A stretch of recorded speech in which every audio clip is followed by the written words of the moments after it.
Welcome, everybody. Thank you so much for watching this next episode in, I guess, our Canadian Expat channel. We're in for a treat today. We are speaking with Inmaculada. Mm-hmm. I said that, but Inma for short.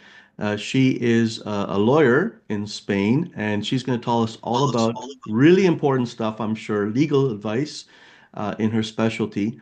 But without further ado, I also want to introduce my co-host today. The first time we're doing this together, Iveta Koskina. She's going to be joining me on this episode today. So welcome, Iveta. Welcome, Inma. Thank you. Maybe just Thank you. say a little bit of a hello and introduce yourselves. We'll start with Iveta. Iveta, you go first. All right. Well, as you can see, my name is Ibera. I've been working with Serge along the side there for the last little while, developing this specifically branch of Canadians potentially retiring in Europe. On a side note, I've been a financial advisor with IG Wealth since 2001, advising clientele in various aspects of financial planning and building their retirement paths. Thank you. So maybe Great. Inma, introduce yourself now, and then we'll get into some questions. Hi, yes, thank you. Well, thank you for inviting me, first of all. I'm Inmaculada Albiñana. I'm a lawyer from Valencia city in Spain. My firm has been working for the last 15 years now, more or less. We speak English, French, and of course Spanish and Valencian. So I am a lawyer since those 15 years. Now I'm working with my PhD, and here 90% of our clients are foreigners who wants to come to Spain to live in Spain, or also wants to come to make an investment in Spain. So we offer a wide range of services that may help in their make her the visit more easy to settle Okay. here. Okay, very good. So when you say that you're a lawyer in Valencia, did I say it right? Hmm. Valencia? Yes, Valencia. perfect. Okay. What kind of legal work does your firm specialize in? Is it like wills? Is it what is it that you do?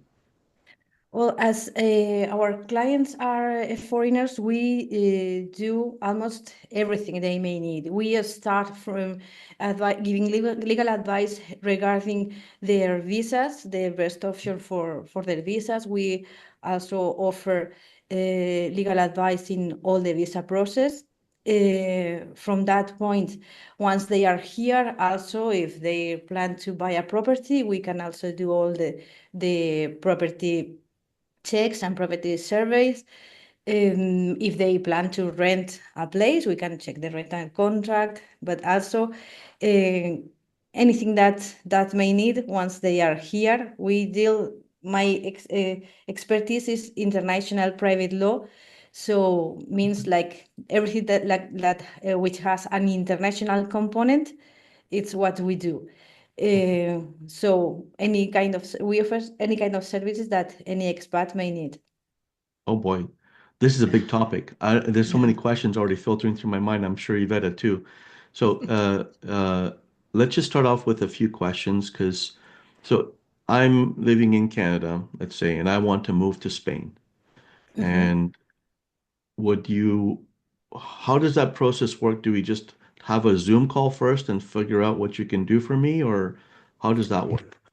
Oh, Well, yes. I'm gonna have to First, cut I that would part out. recommend you to arrange an online meeting.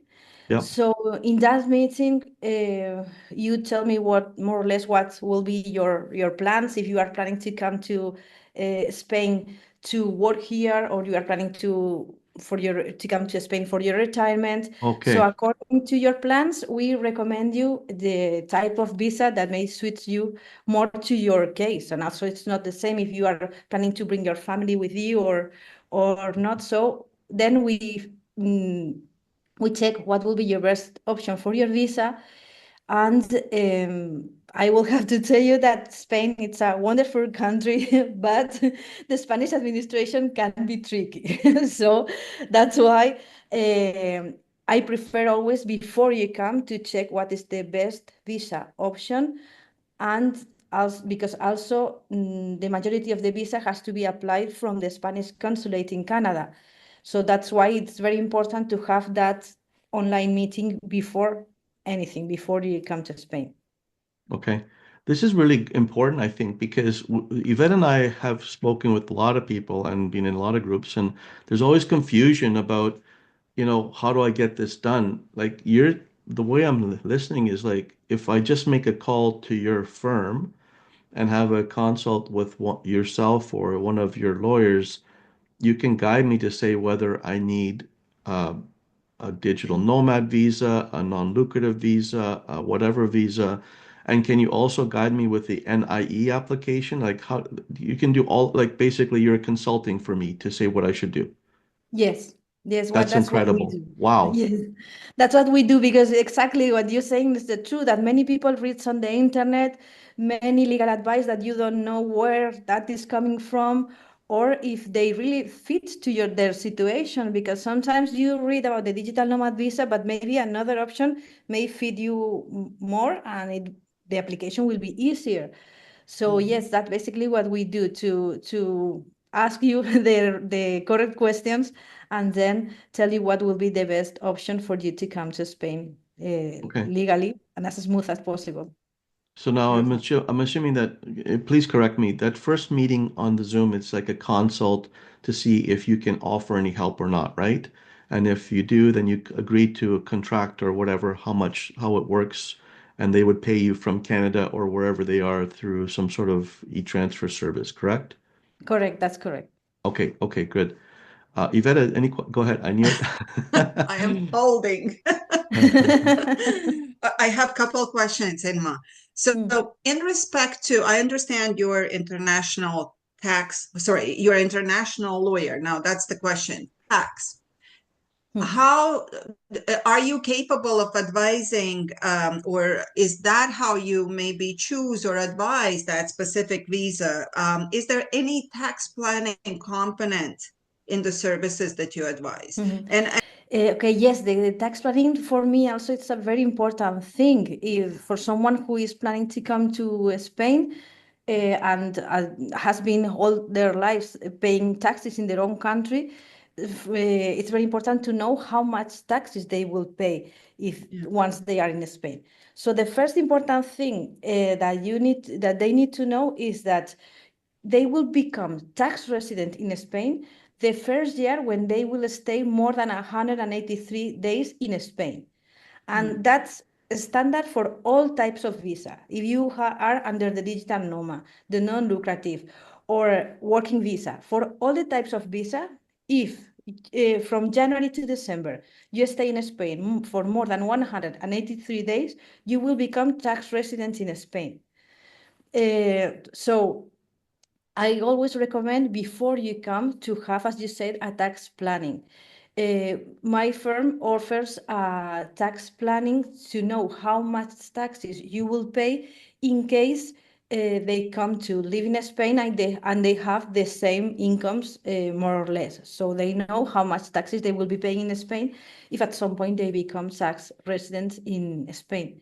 Because again, with all the types of visa, you will become tax resident in Spain as long as you stay here for more than 193 days. Okay. That's amazing.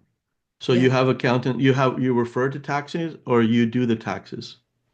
No, we have an accountant who does the taxes and can do an estimate of what will be your taxes if you become tax resident.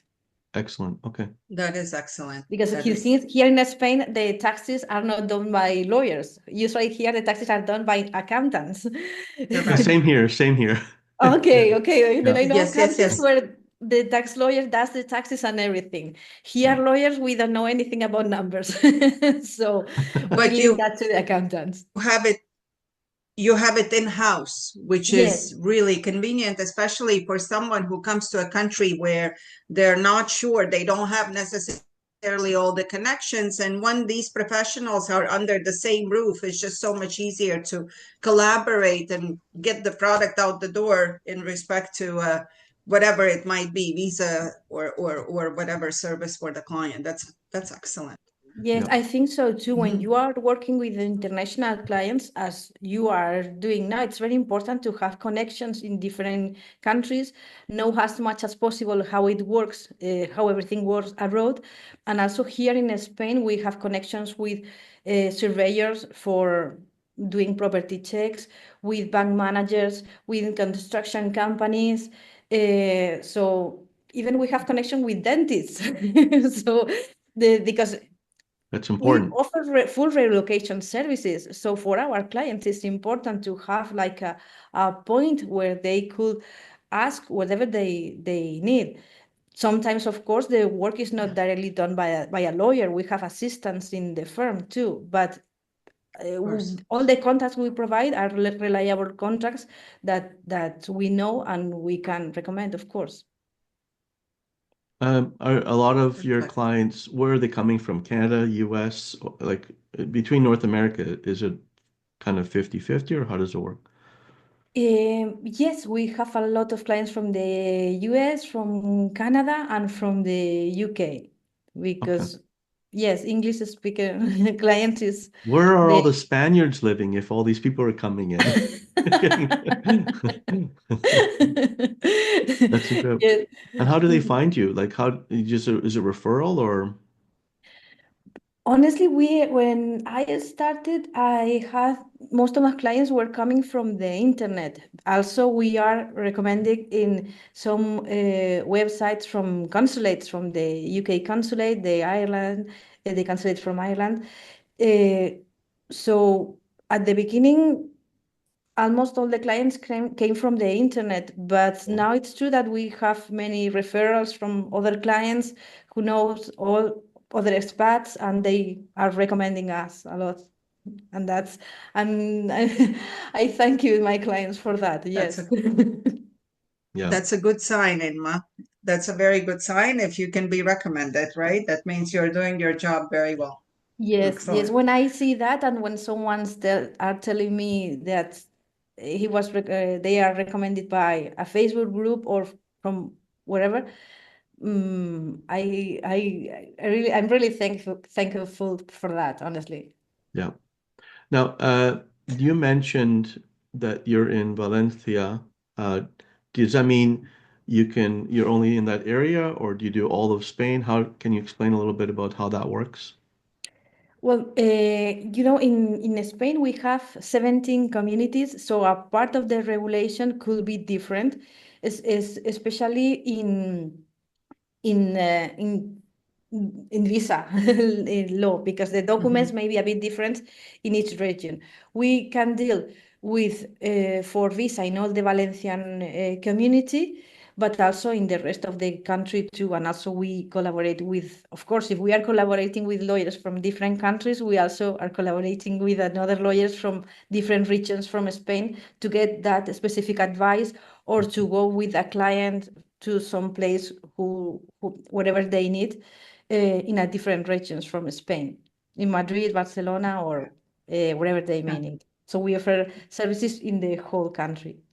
I want to clarify. I think you said 17 communities. I think in Canadian speak language that would be 17 provinces, maybe. Like Yeah, in yes, Canada, we have provinces and they all have different sets of provincial laws. So Laws and yes, 17 communities. So what you're saying correct. is someone can speak with you, Mhm. but maybe they're looking to move to Calpe, for example. Uh, is Yes, that in Valencia? yes, Calpe is Okay, so that's in okay. They can speak with Alicante, you. I But so think it's if, very, for I think example, I'm good. it's someone too else might close. want to go to Malaga or Granada, you can refer them to a tax lawyer in that area, correct? Yes, correct, Okay. correct. If there is something specific in that area that the client is looking for, we have connections in many different places in Spain to refer the client. Okay. So Wonderful. walk me through this. So NIE is one thing that you can refer, but they would have to do that in Canada. They don't do that in Spain, correct? Correct. For the NIE number, that which is something that anyone who wants to buy a property here in Spain, they may need, you could request it from the Spanish consulate in Canada. Okay. Also, in some police stations, we may request it too, but I always advise to get it in Canada because it may take less than 10 days once you get the appointment at the Spanish consulate. And also the document doesn't expire. So if you are planning to come to Spain in 2 years' time, you could Okay. start asking for your NIE at the Spanish consulate, and that's something that you already have. And again, the document doesn't expire, so you could request it anytime. And if you need Okay. also help for getting your NIE, you could contact us because that's quite easy to get. Okay. I Mhm. know Yvette is really happy to explain that she got her NIE in Toronto quite easily, correct? That was a very easy process, in mud, there was no bureaucracy at all. It was like that. And they were so kind to also help with some of the forms, although it is all in Spanish, obviously. But the police form itself was a little bit more complicated. So that's where I see people might refer to you as a lawyer to do it all at once. Now, if I may, the power of attorney, you think it is important? Is it easier to do it on spot when somebody is visiting Spain, or should it be considered process doing it here? Because power of attorney is the first step probably in starting work with a lawyer, right? Yes, correct. If you are planning to come, usually I recommend that when the client contacts us, they are planning to come to Spain at some point, I would recommend you that when they come, we meet in person and then we arrange in that days for the client to sign the power of attorney, because here also the power of attorney cannot be signed in the lawyer's office. Here we have lawyers and we have notaries. So for the power of attorney has to be signed before a notary. So we could arrange the appointment at the notary during those days, because a power of attorney signed here in Spain, of course, it's already going to be valid here in Spain. So so there's no need for translation or a stamp or whatever. And also the cost for a power of attorney here is very low. So I always recommend to sign the power of attorney if the client is planning to come here once they are here. If the clients tell me, no, I'm not planning to come at any way because I would like to buy the property online, I'm doing visits online and all that, we could also arrange a power of attorney from Canada to be signed in a notary there or before the Spanish consulate in Canada. So that's not a problem either. But if the client is planning to come, I prefer that to sign it once you are here because it will be easier. Okay. So I have a question here about this. We have a power of attorney in Spain with some relatives, and I remember the lawyer telling us clearly this is a very powerful document. You're giving them a lot. Like it's not. So when we're talking about power of attorney, are we talking about like a lawyer can actually have the power of attorney to do the transactions on our behalf, or are you talking about finding someone in Spain that can do that? It's a lawyer, right? You're talking about It's a that, right? lawyer. Yes, Okay. of course. So The we power give of you the power of attorney. attorney so that we find a property, you can transact on our behalf from there. Okay. Correct, because here we want that the client, usually with our clients are planning to come here, they are planning, let's say, to stay here for 10 days. During those 10 days is more important that they spend their time looking for properties and visiting properties rather than signing paperwork. So Yeah. they sign the power of attorney on our behalf and they confirm the property that they like, and then we could arrange everything on their behalf. Of course, for us as lawyers, we need confirmation from any document that we sign on the client's behalf. So that is why, as you say, it's safer to sign a power of attorney on behalf of a professional who has some legal Knowledge. obligation from our bar. We have the obligation to confirm anything that we sign on behalf of the client. So it's true that it's a very powerful document. That's why you have to leave it in the right hands. Yeah, yeah. Right on. Bank Sorry. accounts. Do you guys also would open on behalf of with this power of attorney? Would it go down to things like such as bank accounts?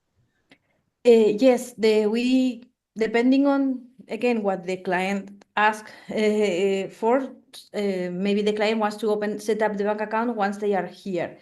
If not, we can set up a bank account on their behalf. And nowadays with the online banking, it's it's very easy to set up a bank Okay. account, because at the minute that we are while we are at the bank, we send the clients the passwords and everything, so they have access from minute one to their bank accounts.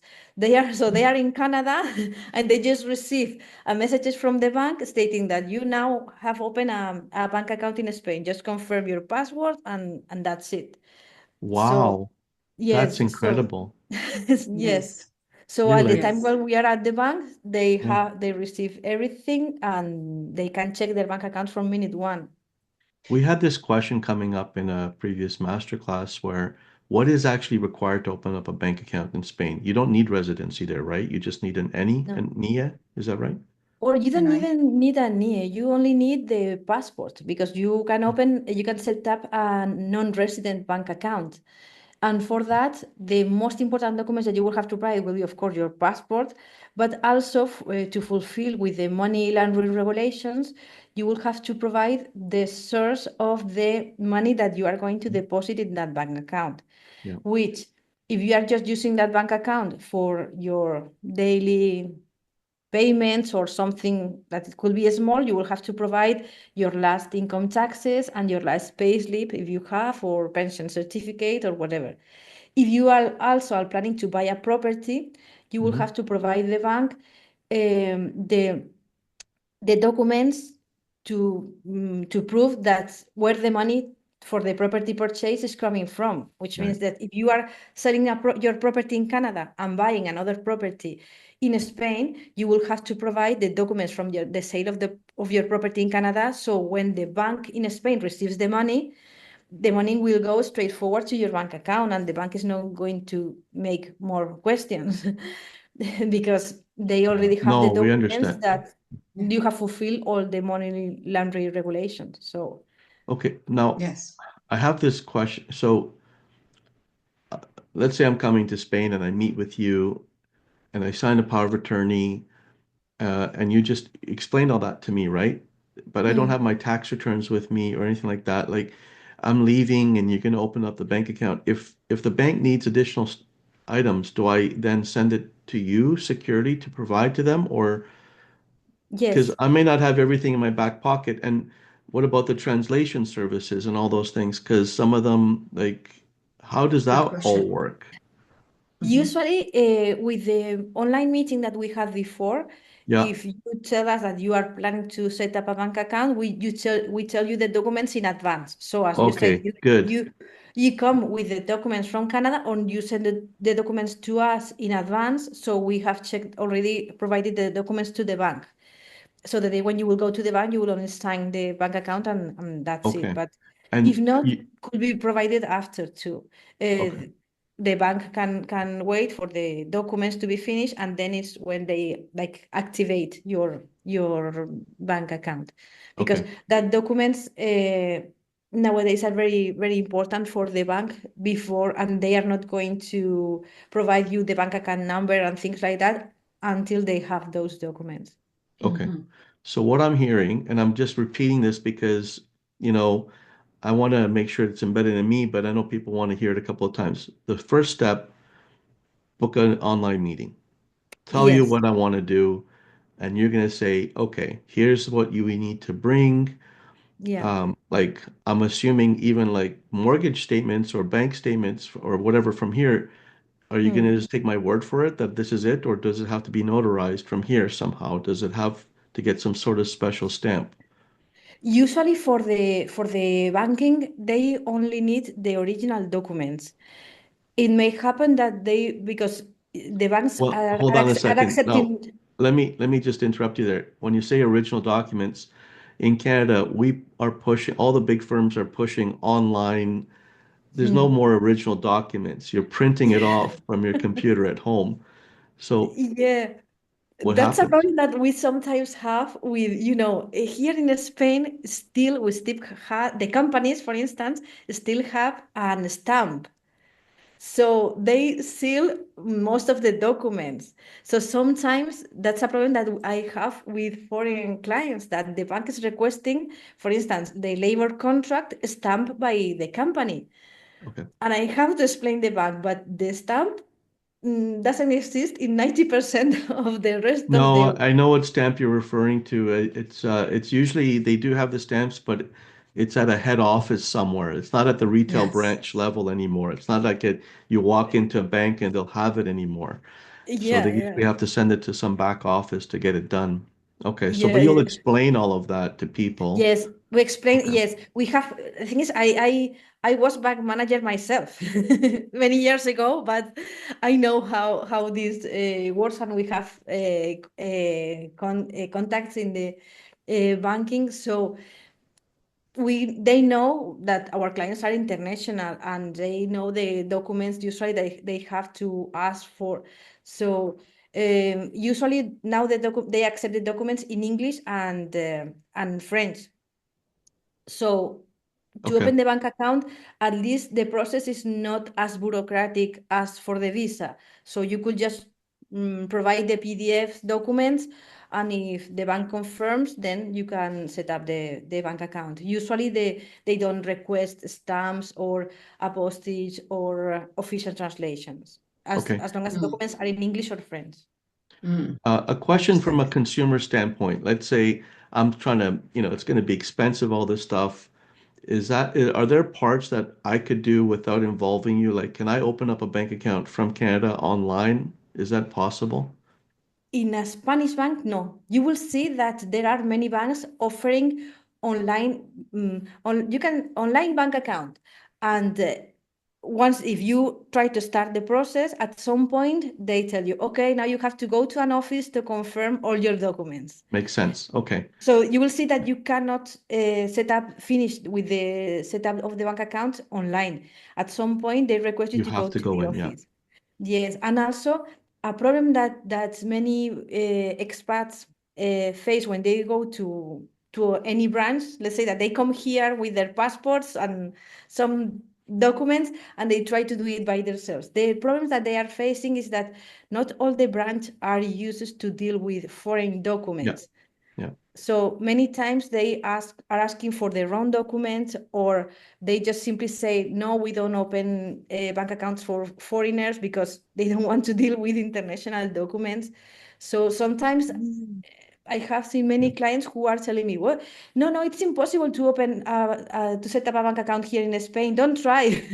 And I Right. But explain, no, because I you've do done this. it over and over again, your firm Yes. knows, and your name is probably well known by the banks that you go to. So the moment you Absolutely. Yeah. walk in, they say, okay, this is clean. We know how to do it, right? Yes. Okay. Yeah. Yes. What's the minimum that you need? So to answer the question, someone asked, what do you need to open up a bank account? So what is the minimum that I would need to open up a bank account in Spain? No NIA. I don't need a NIA. I just need my passport. Passport and proof of incomes, which is basically your last income taxes, and if you are working for a company, your last two pay slips. So I don't need a Okay. residence in Spain. It can be my address in Canada with my income taxes here, and they can open Correct. an account. You can open a non-resident bank account. And if at And some then point you become resident in Spain, you go to the bank, provide your residency card, and they will change the status of your bank account, but the bank account number will be the same and everything. and once it's open, would I be able to transfer money from my Canadian bank account online to the Spanish bank account? Correct. Once Okay. the most difficult part is to set up the bank account. Okay. But once it is working and you have fulfilled all the you have passed all the money laundering filters, then you can work with your bank account in full. You can make transfer in or out from Spain. You have to think that your bank account is in euros. It's also very Yes. important to manage with exchange before the money gets into Spain, because if not here, the bank can charge you some extra fees for receiving the money in a different uh, Currency. Currency. Yeah. currency. I know a lot of my clients and friends and living in Spain, they're using online apps like, I don't want to promote one or above the other, but there's a lot of them out there where they Yeah. move money into their app and then they move it into the bank account. Have you come Yes. across that? Is that safe? And if the company it's a good company, of course, it's Yeah. safer and cheaper rather than Yeah. Yeah. sending a bank transfer from your bank account in Canada to your bank account in Spain. Right, right. Okay. This is really amazing info. It This is is. really Yeah. incredible. I think a Yeah. lot of people will benefit, and I think you might get a lot of calls from people that are watching us. So hopefully, Thank you. Yvette, Thank do you have you. more questions? Well, no, I'm gonna I'll leave it for people to reach to INMA and book their consults. We will provide all that information in this short video. We might Yeah, share a little bit of you as well during our masterclass, right? yeah, Serge, absolutely. because I do have a few more questions though, but yeah, if you, I wanted to be polite and say, hey, Yvette, I've been taking up all go the ahead, ask the questions. I Go am learning ahead. from. I'm here for that. Don't worry. time. All right. What's your favorite tapas?